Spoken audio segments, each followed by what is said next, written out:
What's going on, guys, and welcome to Who to Sign For. Now in this series I'm giving you my recommendations on what players to sign for a specific team in career mode. Before we go on, I will say that the signings you'll see aren't designed to be realistic, and the player ratings and potentials of the players may vary depending on what database you're using and how they perform for you during the season. Obviously, you don't have to follow all the tips. This is really just a set of guidelines to give you a hand if you're stuck for ideas and want some suggestions on what players you can sign for a certain club. This is mainly aimed at those who are out there who maybe new to the game. I just need a little bit of advice, or for those who are out there, just want a few recommendations on what players to sign for a team that you may be using in career mode this year. And in today's episode of Who to Sign For, guys, very interesting one this. Now, obviously, right now I'm doing a realistic summer career mode, and of course I've swapped the three teams from the Championship that have been promoted into the Premier League from last season, and those that are relegated into the Championship. Now, the three teams that went down from the Premier League last year, as we know, Burnley, the Clarets, Norwich, the Canaries, and also the Hornets, Watford as well. All three got relegated last season. So I thought in today's episode to sign for, I'd do something a little bit different. I would put those teams in the Championship and take one of those over. And the team I'm going to use first is Watford. I've already done a Burnley who to sign for, so I'll do a Norwich one soon. Possibly tomorrow.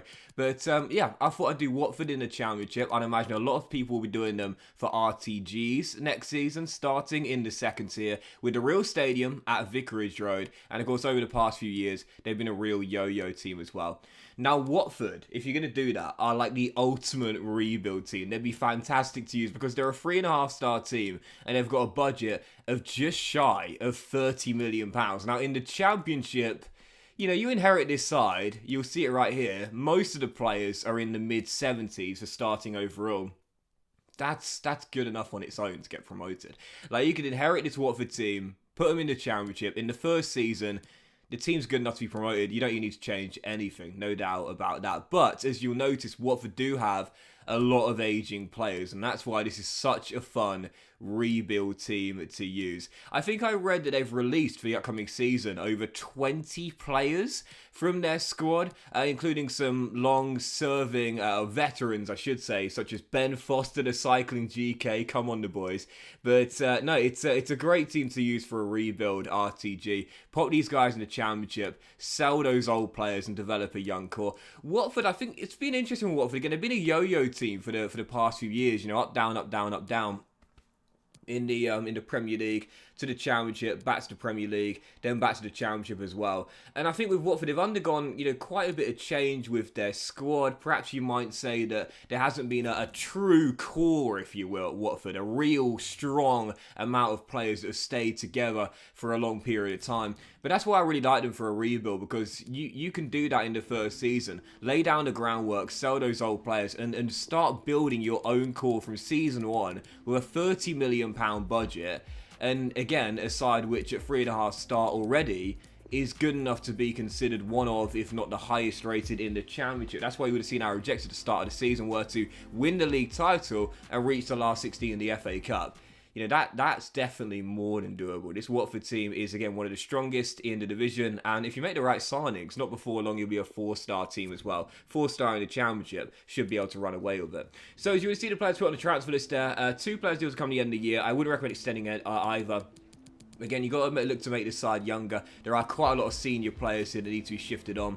We sold Craig Kaftar, Troost Akon went to Glasgow Rangers, and Kiko Femenia, we agreed a £4 million deal with Burnley as well. So, you know, these players here are all regular starters with Watford. They'll regularly get a lot of minutes, but because they're in their 30s, it's time to shift on and bring in some younger players. And the first sign I recommend with Watford is a new centre-half. Now, you'll notice they've actually got a pretty decent midfield, Watford. Their midfield is pretty strong. Ismail Assar is on the right-hand side. He's got some solid potential and a really good young talent as well. Up top, you can use Emmanuel Dennis. He can either be on the left, or I'd personally start him as an out-and-out striker. You've got Josh King as well, decent forward too.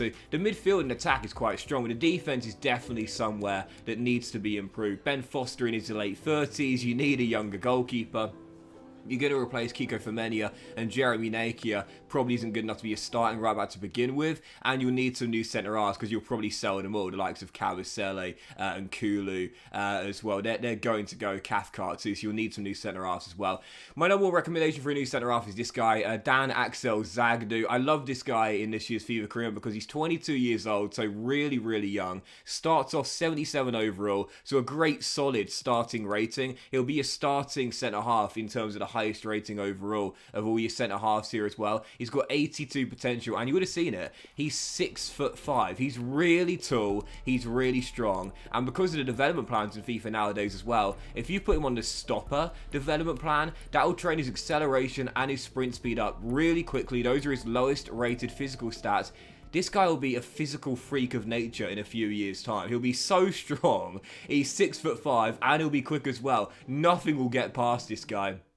And we know that the Championship and the Premier League is very physically demanding. He'll be literally perfect as your starting centre-half for now and all the years of Vicarage Road. Again, I would recommend a new goalkeeper as well. Carlos Acevedo is the man I would go with. You can get him for around, if not under the valuation. 25 years old, 77 overall. He's the same rating as Ben Foster, but he's 13 years younger. Now, we all love the cycling GK, don't get me wrong, but you need someone younger than that. Foster's got to go. You'll need a replacement for him. Carlos Acevedo is that guy. You can get him for under the valuation, and he's got 81 potential as well. Because he grows really quickly too, he can grow really quickly and already get to 80 after just one season. In the Championship at 77 overall, he'll be the highest rated goalkeeper. And at 25, he's only going to get better as well.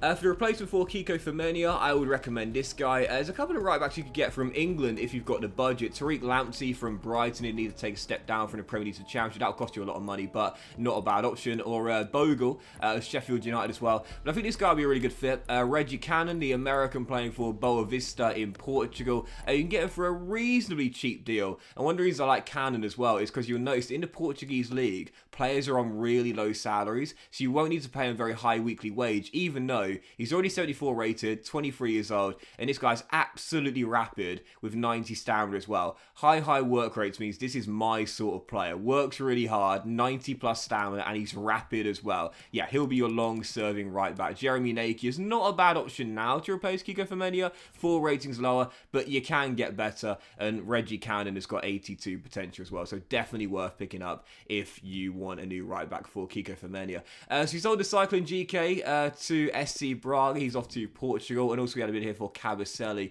from Bajik Shahir. We also negotiated a fee for Kabasele. It was £4 million or £3.75 million. Something like that, 3.55 maybe, no, 3.75 million for Kabasele as well, as we continue to rebuild this side. Again, you'll notice that in the Championship, as a 3.5-star team, the squad you've got now is good enough to win the title. These players here are good enough to be starters and some of the highest rated in the second tier as well. But you got to think long term with Watford. Watford haven't been able to get Premier League stability. They've been a yo-yo team, up, down, up, down. If you want to get Premier League stability, what you've got to do is build players, or build a core, I should say, that you'll have for many years to come that can stay together, develop together, and reach their peaks together. The likes of Kabasele, Foster, Tom Cleverley, for example, who are going to sell to LAFC. You'd have them for 1 year and then look to shift them on because they won't be good enough for the Premier League in their 30s, declining with their current range of stats. For the Championship, they could probably get you back up to the top tier, but you're going to do an RTG with Watford, you know, so because of that, you definitely should be looking to sell these players and bring in younger replacements. Sorry guys, I'm swallowing a lot. I'm really ill today. very sorry. I think I've got an infection of some kind.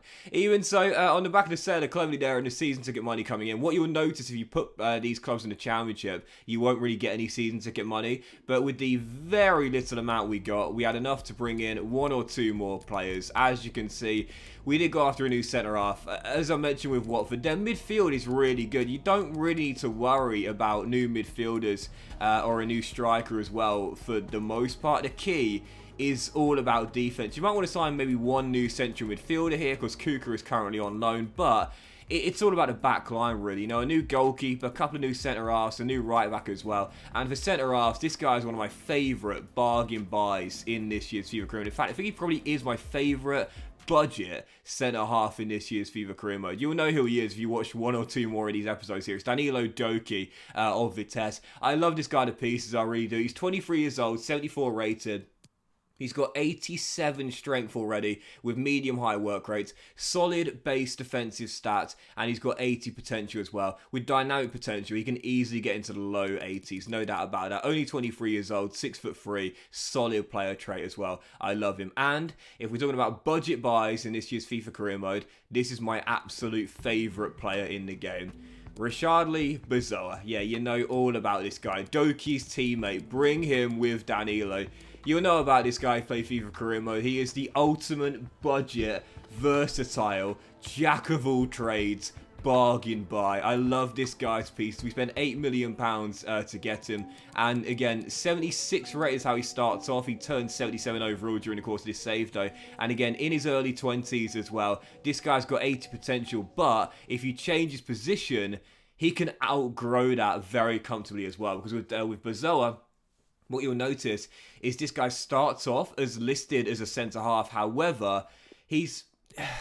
I say this all the time. You look at his defensive stats here, 80 strength, 6 foot. He can be a centre-half. This guy can be a centre-half, no problem. But to me, with the high-low work rates, the amazing passing and dribbling and ball control stats, he'd be so much better phased further up the pitch. So if you want to have him as an emergency in centre-half to fill in for cover, he'll do the job fine. But to me, he'd be wasted sitting as a centre-half. He needs to be further up the pitch, in my opinion, if you're going to get the best out of him. I'd convert him to central mid, and once you change position, you'll see his overall will grow really, really quickly and jump up by a few ratings, because his stats suggest he could play practically anywhere. He's very versatile, utility player, jack of all trades. This guy can play anywhere on the pitch, but his best role to me would be as a central midfielder. He's got fantastic technical stats, and again, the dribbling and the ball control combined with the great passing as well means as a ball playing defender, he could do a good job. But he'd be wasted sitting deeper with the range of attacking stats he's got as well. I would definitely phase him further up the pitch.